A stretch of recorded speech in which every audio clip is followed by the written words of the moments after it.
Studentët në universitetet ndryshme në Shqipëri raportojnë se përballen me një klim presioni ku pedagogë ose punonjës administrativ u kërkojnë rishfet për të kaluar provimet.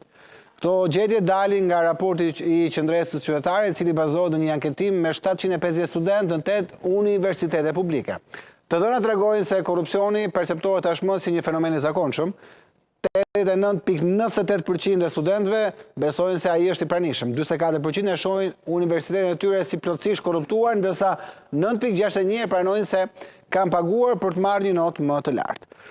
Deklarimet përputhen me hetimet e prokurorëve të SPAK-ut, ku gjatë viteve 2021-2025 janë hetuar 50 pedagogë të universiteteve publike. Prokuroritë e Shkodrës, Elbasanit, Gjirokastrës dhe disa qyteteve të tjera kanë në proces çështje që lidhen me rishfetin, shpërdorim detyre ose përfitim të palishëm nga pedagogët.